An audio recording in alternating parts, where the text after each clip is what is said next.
We are here at Roger Williams University, the Bristol campus. It is beautiful. I'm Tara Granahan from WPRO. This is our ongoing series. This one is entitled Reading Between the Lines, and we have a fantastic panel. So glad everyone is here. We've got a fantastic audience, too, who is willing to participate, so that's great. We're going to go right down the line. This is for you, your information purposes. We're streaming live on 630WPRO.com, and then you'll be able to hear a lot of what we talk about today on our website, also on the WPRO Morning News with Gene Valicenti, so you can hear that all next week. But first, we want to introduce our panel. We're talking about the changing face of the media. We have all genres represented here today, and some of us are current colleagues, former professors. We all know each other, so this is going to be a great conversation. We're going to jump in, dive right into it, starting with Mr. John Howell. Hi, everybody. I'm John Howell, the publisher of the Warwick Beacon, Cranston Herald, and the Johnston Sunrise, to tell you that papers are still alive, despite what you've heard, that they're great places to start a career, and obviously a great vehicle to learn what's going on in your world. I started off in the mid-'60s working for a paper in Port Chester, New York, a daily paper, part of the Gannett chain.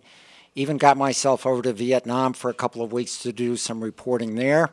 Then worked for a paper in Hartford, the Hartford Times, and decided I wanted to edit a paper and came to this state to edit the East Providence Post. That was back in 1969, and quickly found that as the editor of a small paper, you're doing virtually everything, even delivering the paper, selling the ads, writing the stories, taking the pictures, doing the layout. And I thought to myself, if I'm going to do all of this, I might as well do it for myself. So I started a company, sold stock, and I was amazed how easy it was to sell stock to people I didn't even know, to create Beacon Communications. So that's a little bit about me, and I think to my left, Is Linda, Professor you're next. Linda Levin. I'm Linda Lottridge Levin, and for too many years I was the chairwoman of the Department of Journalism at the University of Rhode Island. And last June I retired to go back to my first love, which is writing. I started my career as a reporter right out of college at the Providence Journal. I think I've been told anyway, I was the first woman they hired after World War II. This was in the 1960s. Not very enlightened there, they weren't at the time. I remained there for a number of years, married one of the editors, ended up getting pregnant, and they didn't have maternity leave, so I had to retire. I retired to freelance writing, edited books, wrote a lot of newspaper and magazine articles, and went into teaching at the University of Rhode Island. And I loved it. It was the greatest thing. They wanted me to write and research and teach, and there was nothing more I could ask for. And here I am back writing again. Excellent. Dan McGowan. So my name is Dan McGowan. I'm a digital reporter for WPRI.com. That's Channel 12. I cover the city of Providence, and which kind of encompasses everything. City Hall, the school department, the police station, just about everything in Providence. And then I cover education as well, sort of on the side. And I've been in Rhode Island for a couple of years now. I started in journalism actually as an unpaid blogger back in 2010. So it's a little bit different from maybe some of my colleagues on the panel. And what really got me into, I knew I always wanted to be a journalist, but what really kind of got me into sort of Rhode Island's kind of underbelly of politics and everything was the 2010 mayoral election in Providence. I covered that really closely. Much of the time as sort of an opinion writer, and I've ventured into and like a lot more now, kind of reporting hard news, and so happy to be here, and thanks for having me, Ted. We said if anything happens and we're all here, we'll know because he's Mr. Twitter, so he'll get the news. He'll start buzzing and flaming. Barbara Marr. Okay, I'm Barbara Marr. I'm an associate professor of journalism at the University of Rhode Island Harrington School of Media and Communication.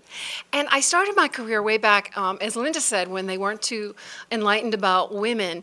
I started in a small TV station in northern New York, and I got to be an anchor, and my boss said he wanted me to be a take charge bitch. And then I got to work with Tara in Providence at Channel 6, and it was a great 18 years. It's still a wonderful job, but journalism isn't going away. I'm with John Howell. If you're in, it's a great business, and that people need journalism. It's just what's changing is the way people get the news. And so I'm very optimistic about it. It's a little scary for the students who have a lot of debt and don't know what those jobs are going to be in the future. But that's why we're here talking about it, right? That's right, and you paid for it. You paid for it. We right? did a lot For of years of that. anybody- Yeah. Professor Michael Scully. I'm a journalism professor here at Roger Williams University. I've been here about 8 years. I started out on an obituary desk in upstate New York in 1987, sort of a very traditional start, and did 8 years of writing through traditional newspapers, first in New York and then down in the suburban Washington, D.C. metro area. From there, I took a job covering Congress on Capitol Hill, and they were talking about something they couldn't identify yet, which they were calling the information superhighway. So I saw the opening days of their discussions on the internet. And then I went to grad school in New York, and I went from being a grunge journalist into doing some national work. I wrote about small business for Fortune magazine for 3 years, and then I got bored with the slow pace of magazine journalism and decided to do the crazy thing and go for television. And I wrote for CNN in Atlanta for 3 years, and then I went even deeper and wrote 18 months at the Fox News Channel in New York City. So I had a pretty good romp through most of the media, newspapers, magazines. I actually worked for an internet startup for about 6 months, and then television. All right, but great. And Mark Patinkin, hitting the deadline. Barely. He's here. Wait a minute. I started on an obituary desk in upstate New York in a small newspaper. How did Glens that? Was Falls? that you on the other chair? Were you in Glens Falls? Typewriter. Utica, New York. I've actually been a 3-time-a-week columnist for the Providence Journal since the Calvin Coolidge administration. You can tell I still have trouble meeting deadlines, as Tara just observed, but I do my best. I range widely in my career. I've done everything from written a column covering a famine in Africa to some of the early Islamic extremism in Beirut as a columnist, to it could be any topic that hits me. The definition of a columnist is that you decide what to write, not based on what you intellectually think should be covered, but just what hits you in the gut. I'm still not over the fact that I almost got kidnapped in Beirut and yet got far more reader feedback over a single column I wrote about how I think cats are the leading cause of mental illness in the United States just by the way they look at their owners. And I say that half seriously, half keenly, but it's always struck me as interesting that the most serious subjects I write about that I think are of some gravity, certainly that's the purpose of substantive journalism, but I always seem to get the most responses when, I write about remembering when my older brother gave me a wedgie. Which was more than several months ago. Well, thank you all for being here, and obviously, as you can tell, we have a fantastic panel, and touching on every subject, but you can't get away from the fact, and we'll get right into the meat of this, the changing face of journalism, of the way people engage in getting their news, getting it on their own, as opposed to just sitting on the couch, or maybe the paper boy comes by. So let's start with you, Mr. Howell, because last week we had mention of more layoffs at the Providence Journal, unfortunately. Is it a dying industry, the newspaper business?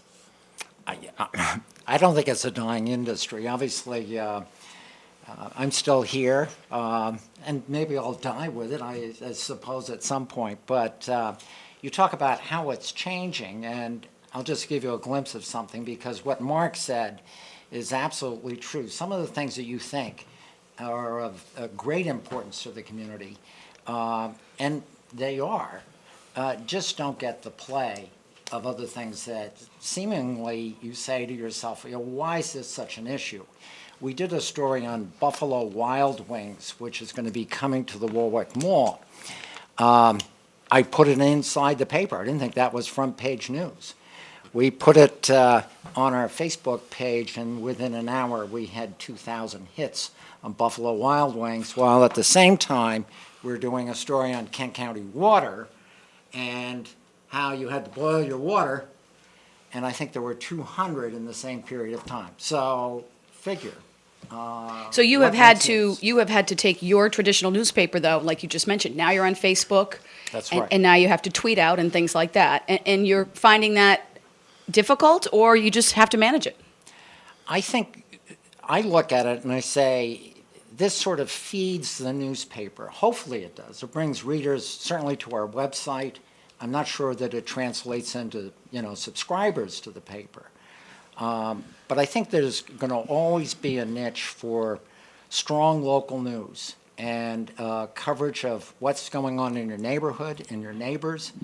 You can't clip out what you're going to see on the internet, put it up on your refrigerator, and say, so-and-so made the honor roll whenever. And some of it is that, but it's also the fact that you're known in the community. People know who you are. You become identified with the paper. You are the paper. And that kind of association relationship, I don't think it's going to change. I think people want it. Let me ask you, either of the professors here, you have the young journalists now, the up-and-coming journalists. How do you teach them to not run for the salacious stories? As we know, you're going to get a lot of hits on a blog or on your Facebook account if you show Miley Cyrus swinging on the wrecking ball. But here we are, you can't drink the water in Kent County. So how do you justify that? You want me to go first? Go for it. Okay. Well, we try to tell them that we get this First Amendment from the government so that we can let people know what's right or wrong with their government. So once they realize that that is why we have this big right of freedom of expression and of the press, then they start thinking a little differently.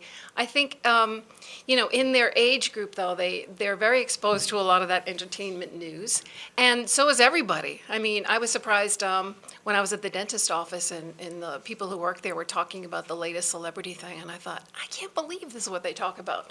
But I think it's happening to everybody, and I think just explaining journalism's roots and the reason why it's important to do it. People need to know about their government, and Dan does this a lot, I know. So that's what I do. What about you, Michael? I find that most of my male students come to university wanting to be sports journalists, and who wouldn't want to be a sports journalist?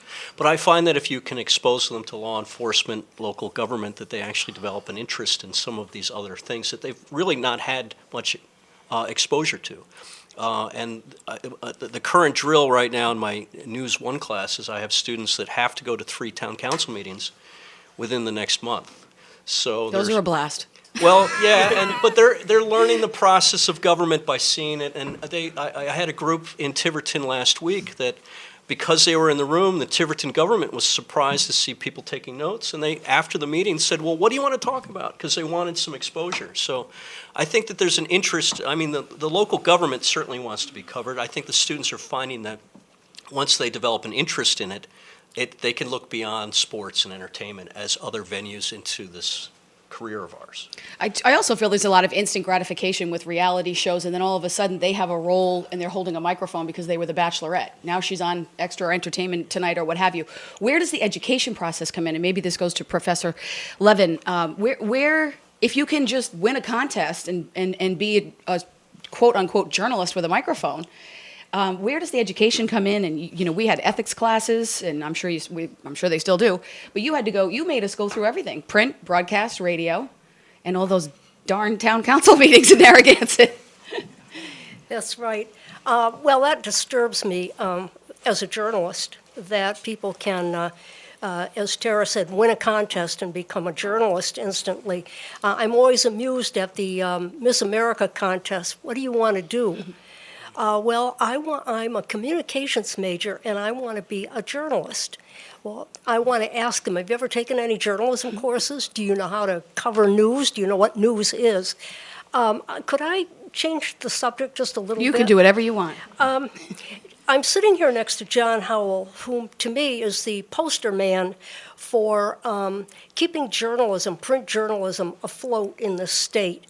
I was thinking about this last night, and one of my jobs as, both at the university and sort of just a passion that I have, I've been the secretary and at one time the president of the Rhode Island Press Association for close to 30 years. So I have watched the journalism, particularly the print journalism landscape in this state, changed dramatically. But one of the things I have noticed is that there are probably, and I think you can back this up, there are probably more print publications in this state today than there were 25 years ago.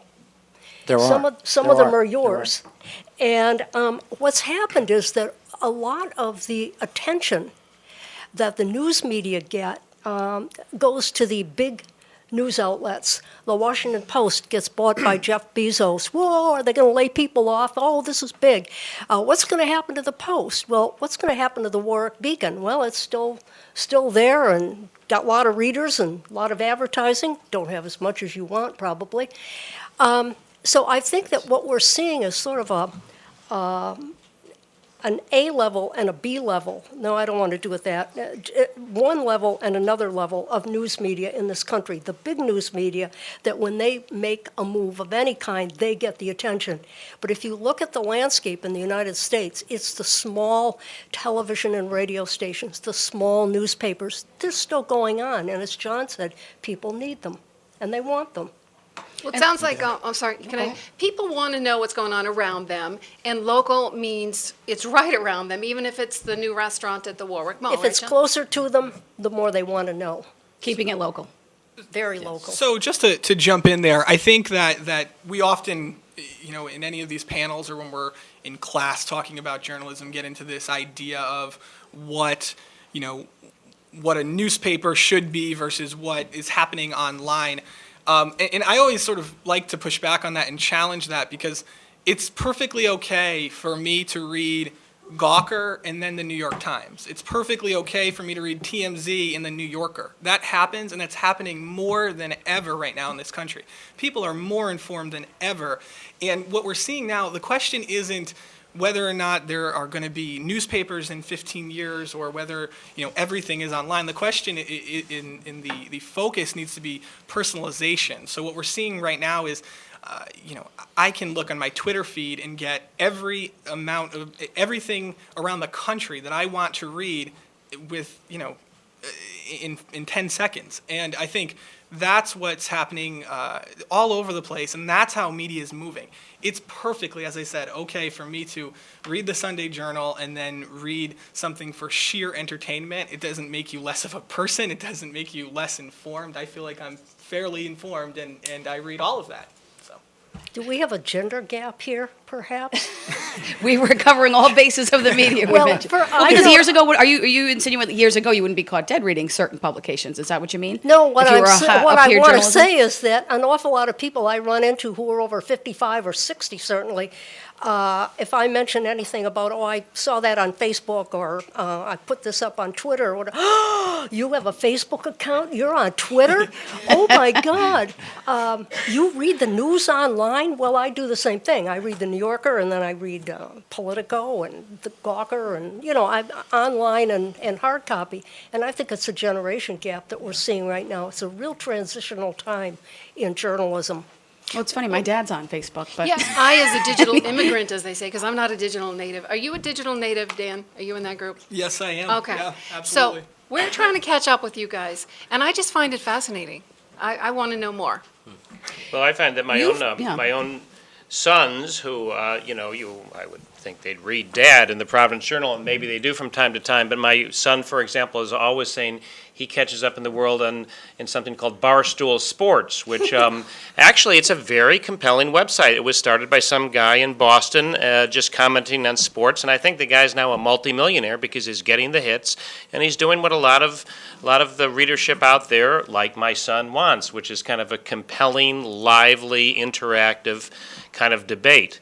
So we are in this transition period, and where we are in my world, which is the daily newspaper world, we're probably at about exactly half of our peak, half of our circulation, half of our staff, half of our the size of the newspaper, and it's a tough trend in that direction, especially if you're looking to get into journalism. As was just mentioned, yes, the Journal just announced they're going to have some buyouts and layoffs again because advertising is going down 10 or 15% or more a year. That's just how it is. But there's a flip side to this, and the flip side is that when I was getting into journalism, it was really hard to find any kind of an outlet or platform to be able to put your writing into or to get hired by. And now, even though it may be a little harder to get a job in a mainstream newspaper because we're getting smaller and smaller, I'll give you just one example of the upside of that. I have a very bright nephew who did Teach for America and went to Columbia and then decided to get into journalism. And he went to Nairobi, where he, for the last year, has been succeeding to some extent as a freelancer because there's all sorts of new outlets, these international reporting websites, and the BBC has websites that they'll take, his writing, whereas, he couldn't get it in the New York Times. I don't think that would have been easy to succeed at 25 years ago because you just had a few major outlets. So, and then that applies right down into websites like what I just said, Barstool Sports, or the kinds of smaller websites around. There's 1,000 times more outlets for writers to be able to find to put their material now. Harder to get a full-time job, but in a way, it's a golden age of being able to find ways to get published, and that's the upside. And get paid. They have to get paid.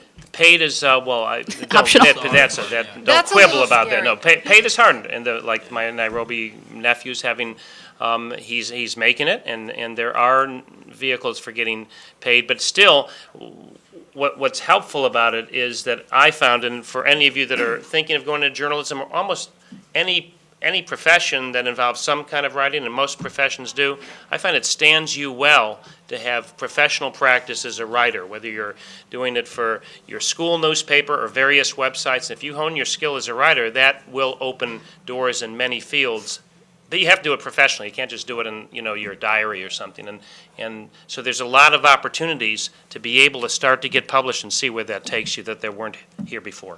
I think that's really cool too, as Mark says, that there's so many opportunities, but they're not as knowable, shall we say, as the opportunities used to be. You'd get an internship at a newspaper and then perhaps get a job there, but now the jobs probably are going to be digital, but to tell the truth, we don't know where the jobs are going to be. That is kind of exciting to a person like me, but to a lot of people it isn't because they don't have a place where they can apply and send their application. If you go to the job websites, most of the jobs are in businesses, not in journalism. So I mean, businesses outside of journalism, more communication or PR oriented. And that's okay too, but it's not journalism.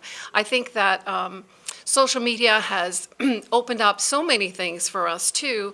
That's probably a different subject I shouldn't get into, but I think it's scary for the students who have college debt to be thinking about getting a freelancing job, which is great, but you don't have benefits, and can you make that loan payment that's due when you get out of school? Maybe you have to do a couple of different things. Is that what you're saying? Yeah. Well, even way back when we were doing it, Tara, the entry-level jobs, say if you went up to Vermont. I know one guy who was a room service waiter in addition to being a reporter. Can you imagine being at a hotel and the reporter walks in and delivers you something? So it's always been a little hard, especially in getting into television. No, I had a student graduate and go into traditional TV. She was calling news in North Carolina, and her starting salary was around $15,000 a year, and she was waiting tables. I had a student in that same group go across town, and she was shooting video for a boat hardware company here in Bristol, and she was making twice that. Yeah, it is amazing. And sometimes it's a sacrifice that you have to make. Can we talk about, and who wants to jump right in, about almost the infighting that we see now within the media, this whole mainstream media versus, it was never like that before, and I don't even know where it came from, but you probably don't know life before that. Wait, I don't know, I think my entire existence in news media has been this big time competition for sure with whether it's print, whether it's with other TV stations, and what I've noticed in just a few years in Rhode Island is we all want to break news, of course, because that's where people makes you feel good and everything. But what we see in media in Rhode Island and all over the country is there's this race to be second, which what I mean by that is if WPRI.com breaks a story or if the Providence Journal breaks a story, everybody has to run to it and get that story as well. The problem with that is if I've done lots of legwork on a story, or again, the Providence Journal has done that, or Warwick Beacon, when another news outlet comes in and needs to just confirm what the other outlet is reporting, you don't get the entire story. And rather than focus maybe on your own work and trying to build your own sort of exclusive stories, everybody kind of runs after each other, and so you see a real diluted product in a lot of ways. That's something I've definitely noticed over the first couple of years. So you do all the legwork, and then we just go, hey, according to Dan McGowan. Well, no. I certainly would never mean that. I mean, whether it's us or whether it's the Journal or PRO. I mean, people jump on the main story. story. People jump on whatever the biggest story is. That was not meant to. I'm teasing. Well, the upside of it is that, there was a time in the supposed golden days when, there were several newspapers in town. Even the Providence Journal had the Providence Journal and the Evening Bulletin. And believe it or not, even though they were both in the same building, the staffs were opposite each other. They were completely separate papers. And I was part of that early on. That was during the Calvin Coolidge administration. But we competed with each other. We were like, kind of like snarling at each other over who would break the stories. And there was a real Chinese wall between the two papers, a little bit of overlap. But then that seemed to go away for a while, and there was just one newspaper in most towns. There still is. The age of the two newspaper town has gone away, but it's been all of a sudden replaced by a different version of the golden age in a certain way. We're not fully there, but there's now a lot of competition going on over stories that there wasn't before. There's lots of outlets. There's lots of websites and bloggers, and the Providence Journal is suddenly not alone as the only dog in town. I mean, we never were with TV stations and radio stations, but now there's a renewed surge in competition, and so it hasn't sorted itself out yet, but I know that more than before, we're kind of looking over our shoulder and going, uh-oh, it looks like Go Local Providence broke something that we didn't, and that's something that's good for the business. And that's exactly, I was just going to say, that's a really good thing. Competition is very healthy. If you look in Washington right now, in sort of their political scene, Politico has come in and really made a dent in the Washington political scene, and that's good for the way Congress is covered. I think that's good for the consumer, and I think it's the same way here in Rhode Island. Competition is a very good thing. It's definitely, there was a time not too long ago, I think, where there was an idea that if it didn't happen, if it's not in the Providence Journal, then it never happened. That's not the case at all anymore, and it has opened up opportunities for young people like me, and it's going to open up opportunities even more, I think, moving forward. And I think you're a rare breed, because if you think back to even one of the bigger stories that there was so much paperwork involved, say the banking crisis and RISDIC, and we didn't even know what it meant. We didn't know what the letter stood for and where was the money.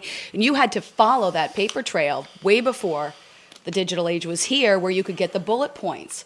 How has that changed for your print business, Mr. Yeah, I Howell? don't think you can escape the fact that, good reporting takes hard work, and it takes a lot of work. It's not just simply going, doing a Google search, coming up with a few answers. And I've found that with some of the, young people that are doing internships with me.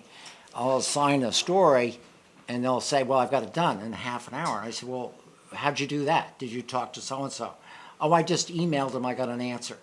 They're not, it takes getting out there, building relationship with some of those people, seeing the body language, understanding what's going on, and being prepared to come away with a different story than you thought you had when you went into the story.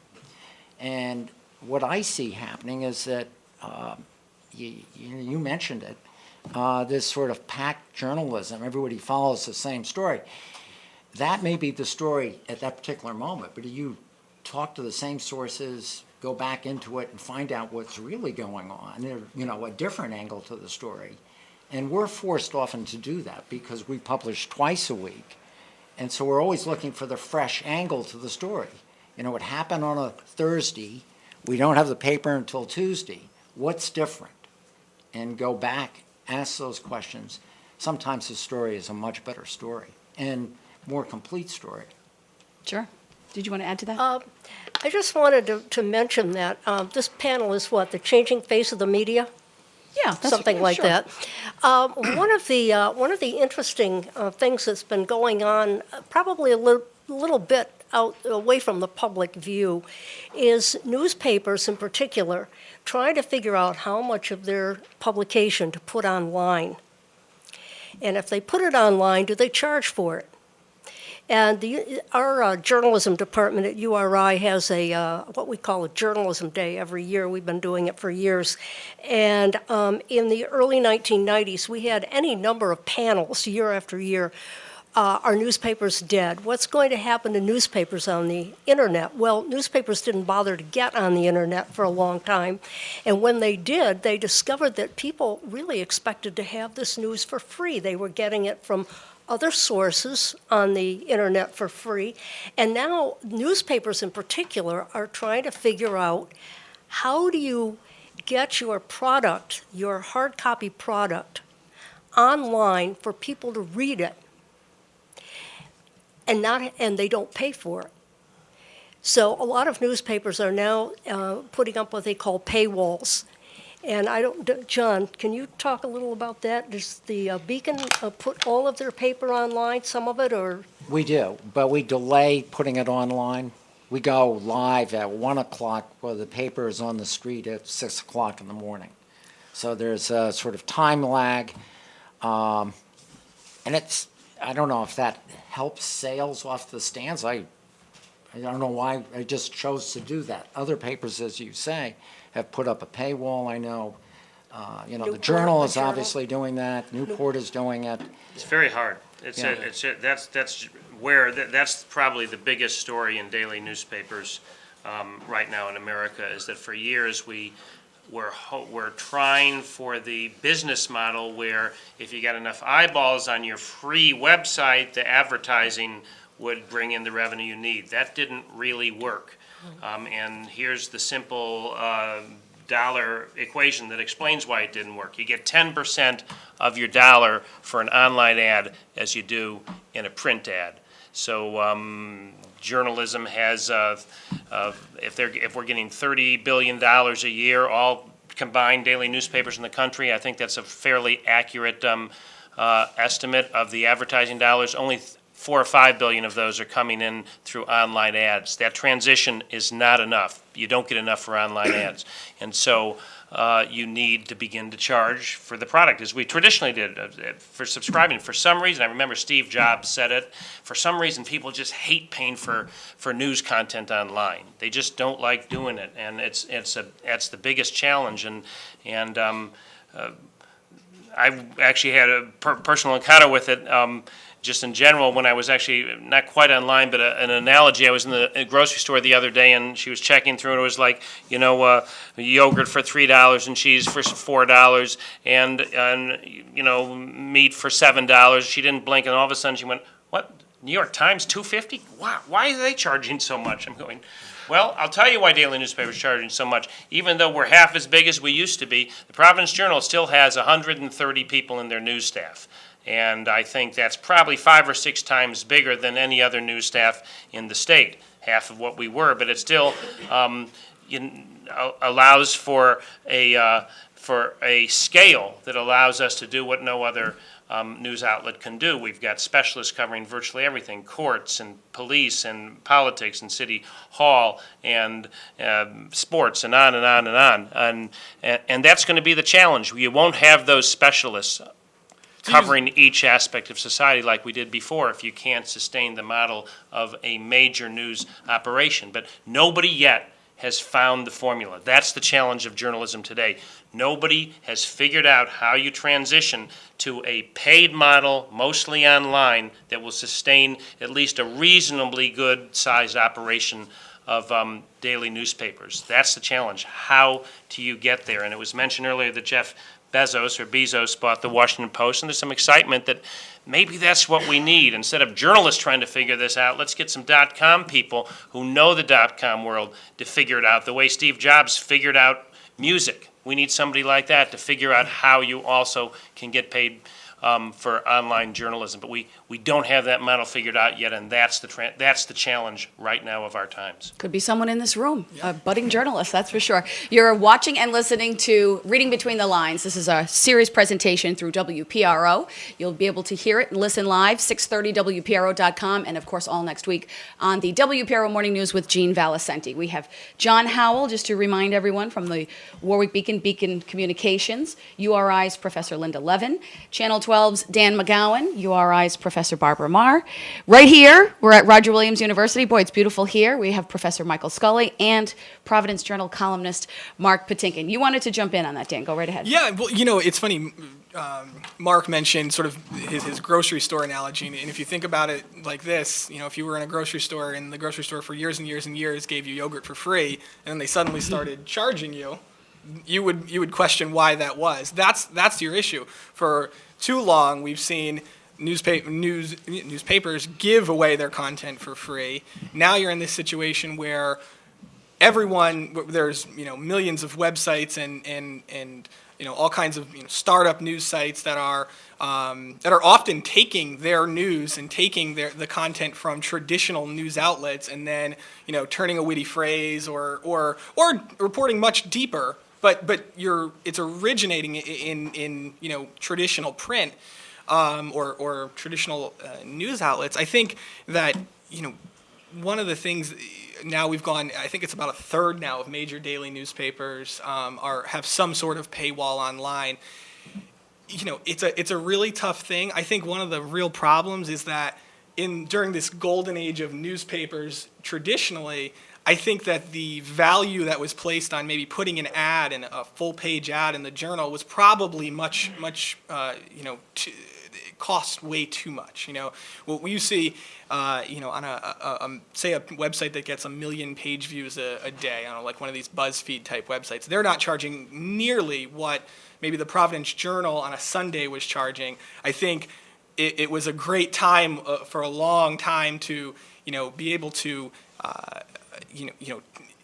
profit in massive ways before, but now we're seeing a much different shift. It almost seems like we should be teaching entrepreneurial skills to journalism students. What do you all think about that? Like John Howell had. I mean, you had to have that sort of spirit. Well, technology has obviously changed this tremendously, and I find it very interesting in terms of eyeballs on ads, and that's what we're talking about. And when you're selling ads in a newspaper, you're selling obviously the space. The more space you get, the more you're going to pay. Plus the circulation. And I've always looked at it as sort of like a spiral effect. If you're doing a good job of reporting, you've got a lot of readers, you're building circulation, then you're able to sell more ads, the advertisers get better results, they end up advertising more, everybody profits, and you grow. In this environment, though, it's so measured. You can as you know, those people that are dealing with, the digital format, you can measure exactly how many clicks have gone on to the particular ad.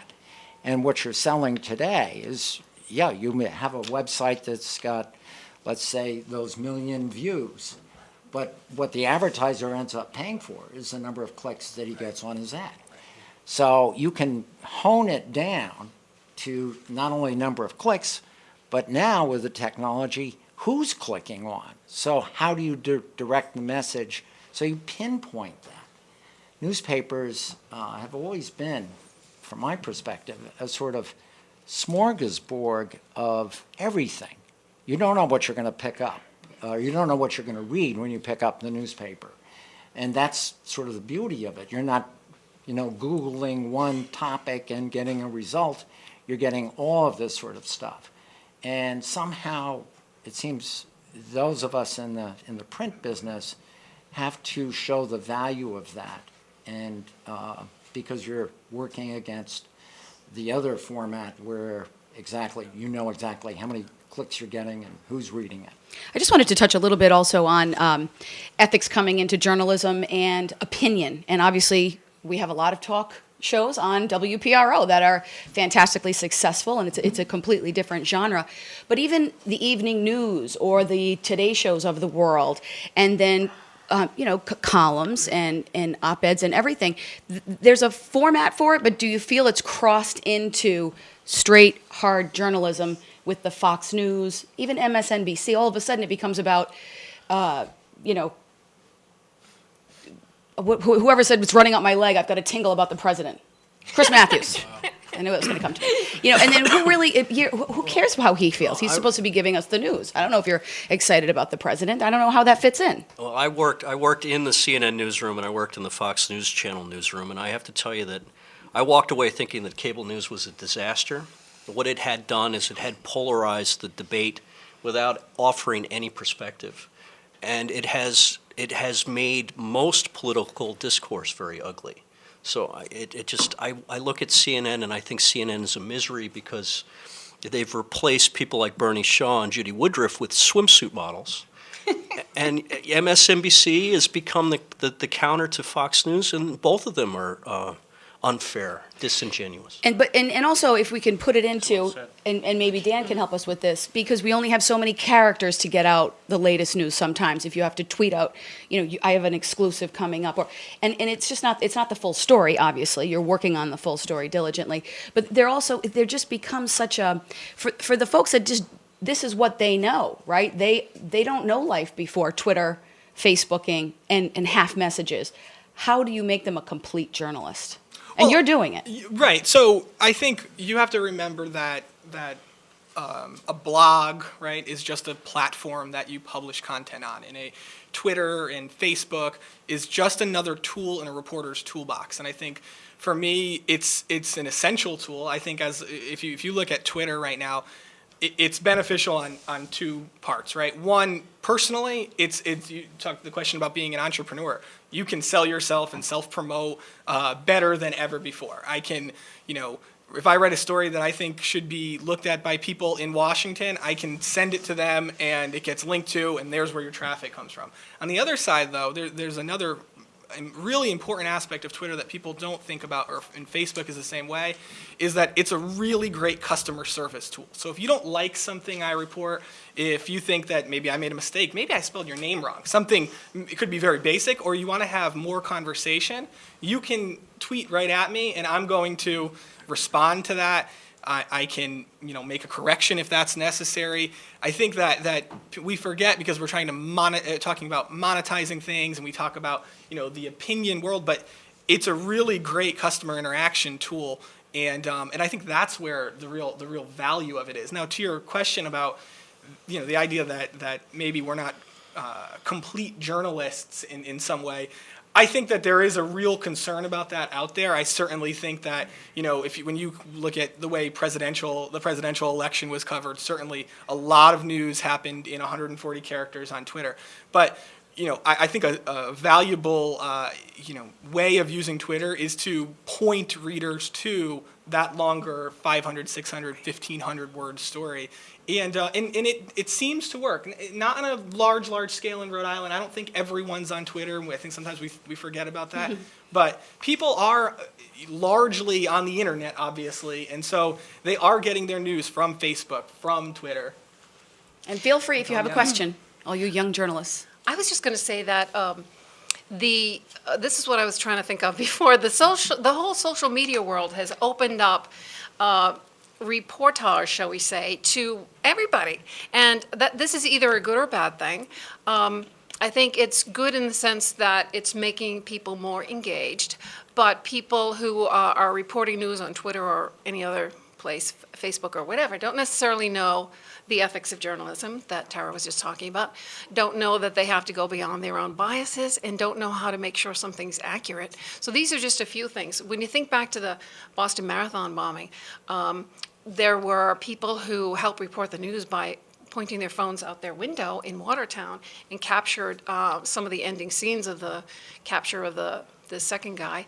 But also, at the beginning, too, there was a lot of misinformation, but the mainstream media made mistakes, too, when you think about they reported on the first or second day that there was an arrest, right? John King on CNN. Right. So there are big-time people who are making mistakes. And I think part of that is because of the extra competition from citizen so-called journalists. I say that with caution because I think to be a journalist, you really have to be thinking about the public service of what you're doing and how important it is. Yeah, but in terms of what gets traction, you got me thinking here. What's interesting is, I say this as a columnist, that it does do a lot of opinion writing. I've been accused of being a first-person slut in the past, but try to go beyond that and do my share of reporting to and profiles, because I think it's important, especially for those that are interested in getting into journalism or even just getting into public writing.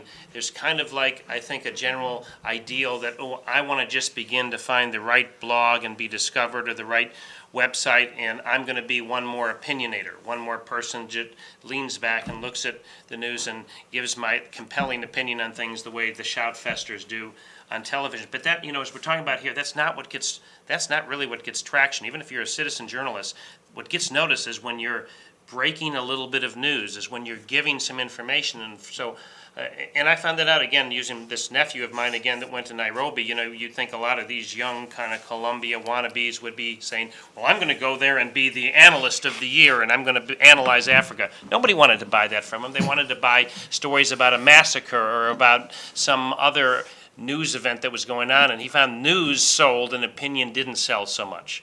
And even in places like Barstool Sports that I mentioned, yeah, there's a lot of opinionating there, but kind of what gets my son looking at it is, some breaking video or some breaking news about what's going on behind the scenes in a locker room. So for those of you that are interested in getting into some kind of facet of media, I would just emphasize what we're talking about here, that on some level, whether it's a blatant political coverage or just some kind of behind the scenes, what's really going on in sports and Roger Williams or whatever your venue is, that focusing on revealing information will get you further, at least when you're getting off and running, than just trying to be one more opinionator.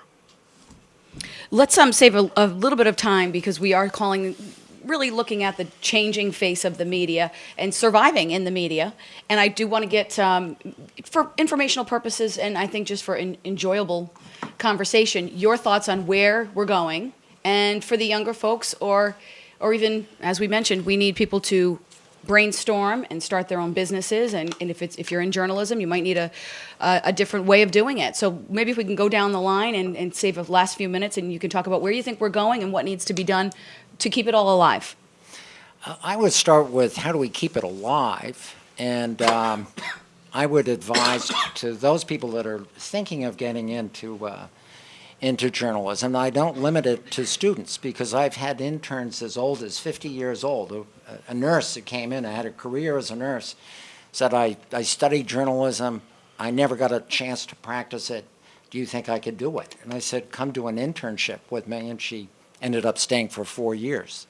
She was a very good reporter.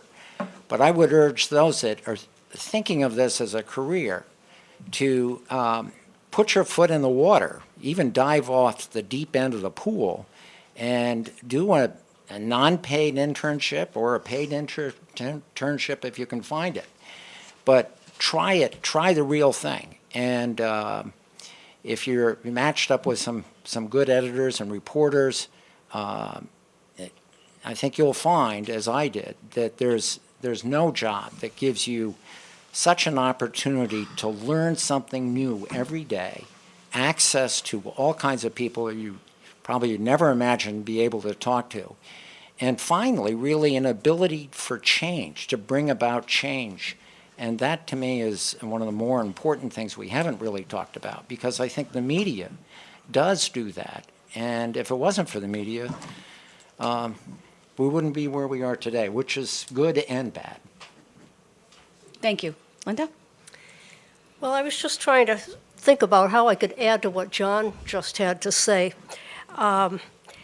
I really am sort of, I'm old, but I also have been around young people for so long that I really feel like I'm kind of stuck in the middle of this gender gap that I mentioned earlier. I love the internet. I think not a day goes by that I don't walk around the house or walk, down at school or someplace going, God, I love the internet. And I really do. I just love it. I love the fact that you don't have to go to a library and get out an encyclopedia to read about something. And I know, John, I'm supposed to go out and talk to people, but I'm just to get information. I can get into The Guardian in London. I can read, if I could read Russian more than about 4 words, I could get into newspapers in Moscow. I could get into newspapers all over the world. I can get onto television sites, radio news sites. I have a former student who has become a best-selling author on Kindle.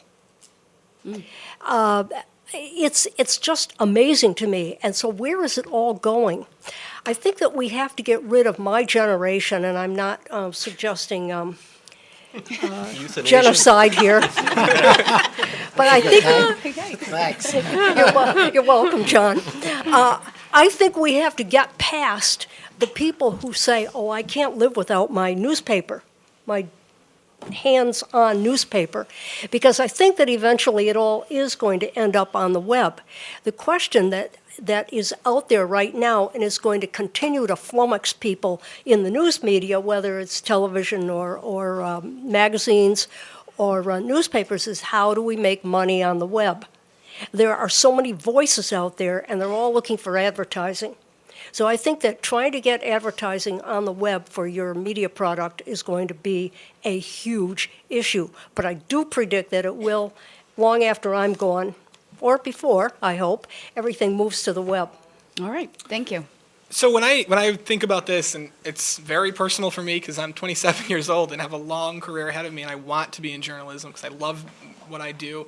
When I think about young, up-and-coming reporters and students, we have to kind of remember that there are two things. There's what we can control and there's what we can't. What we can't control is advertising and how marketing is going to work, right? So that has to be up to other people, right? At Channel 12, we have a whole department of salespeople that are trying to figure that out. It's happening all over the country, right? What you can control as a journalist is producing high quality content. And doing your best to make sure it gets out there and make sure that people see it, and whether that's through Twitter or Facebook or again, just producing sort of that original enterprising reporting. My job was not around 5 years ago. It would be unheard of to think at a TV station that you would hire a exclusively digital reporter to cover news that you're not assigning necessarily to your 6 o'clock news team. Now we have 2 of them here, and around the country you're starting to see that. I'd like to believe that WPRI.com is sort of leading the way there. I think that as long as there are people that want to find the news and want to report it, like I said, in a high quality way, there will be jobs, and just hopefully, the salespeople out there will figure it out. They have the tough job. Barbara? Well, as Dan said, his job wasn't even envisioned, I guess you said, like 5 years ago.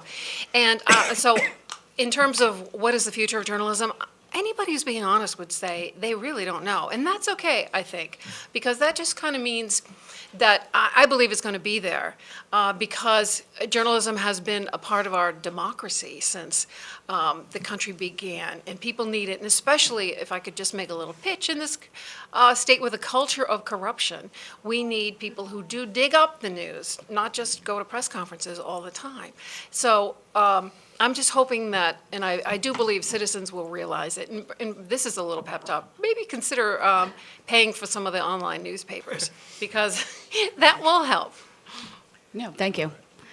Well, I think news is an organic thing. I think that we need nourishment, and one of the things that we need to know about is what's going on around us. I think that news will always be a component of what we are as human animals. I'm 48 years old. I'm a college professor. My career is behind me, and I'd love to be a 22-year-old college student. I think it's an exciting time to be in journalism. I think it's the ice flow is shifting constantly, and the future is uncertain. But I think exciting things like tablet computers have changed the way we consume things. I think that the success of any traditional news group would be to find a way to publish in that environment. I think the tablet takes the browser out of it, and without the browser, people are more inclined to pull out a credit card and buy something. And you're seeing old news flags like the New Yorker are suddenly very profitable because of their presence on a tablet. So what we're teaching, and what I've been teaching for a few years, is that I think great writing will always find an audience, but the essence of journalism is storytelling, and I think that every future and current news writer should be capable of telling stories and across many platforms. And I think it's just an exciting time to be young and interested in the discipline of journalism. Thank you. Mark. Well, where it's all going for me is I want Professor Scully to tell me the name of that marine hardware store that'll pay me double my journalist salary To shoot video. It's to videotape stuff. That's what I want to do. Well, what happened was that student created her own news group and started to report on, a couple of years ago, the teenager that was trying to sail around the planet. Oh, yeah. And she started to report on that, and she developed an audience, and the audience was very specific because, it was called Jamestown Distributors. Does that work for her?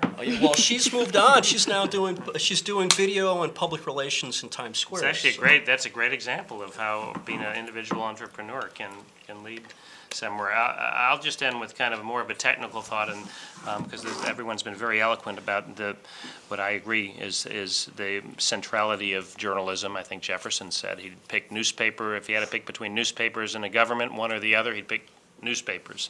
But I think that the real challenge, again, is finding the business model that will work. And looking across the landscape, somebody here perhaps could become the next billionaire if they could find a way to duplicate what I think is the model that's worked in other areas, whether it be iTunes or apps on your phone that cost so little. I'm always amazed you get these great apps for only.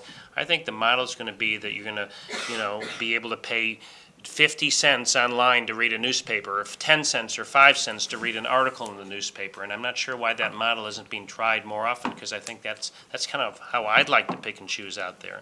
I think there's going to be some kind of micro-payment structure, and that's how people are buying other things on the web and how it's succeeding.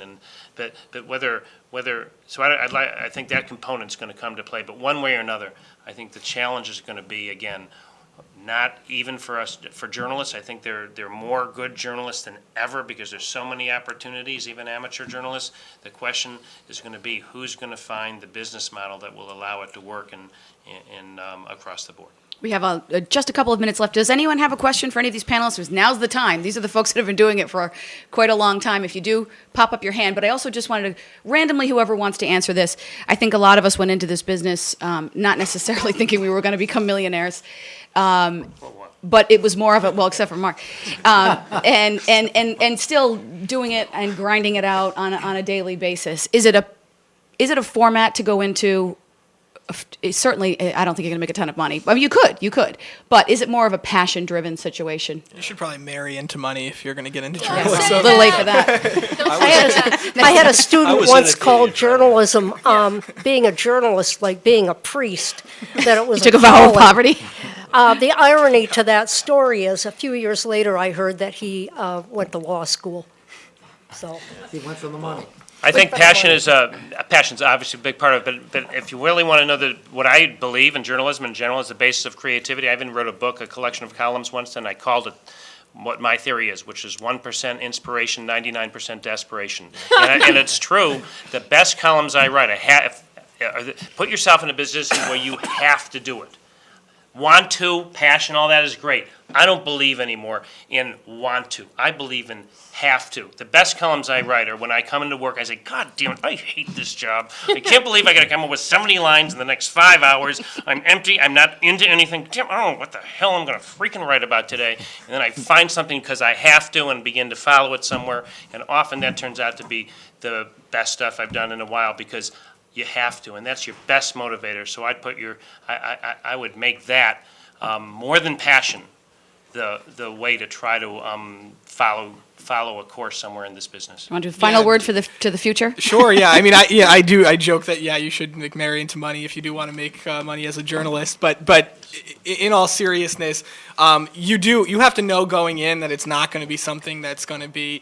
You're not going to make as much money as a lawyer or a doctor. It's something, and it's something that people have known for a long time. But it is something that, if once you get into it and you really, the first time you get that feeling when you break news or when you report something and the feedback that you get, it's a high like nothing else, and it's something that I think that people will continue to get, and people will continue to make little money and continue to do.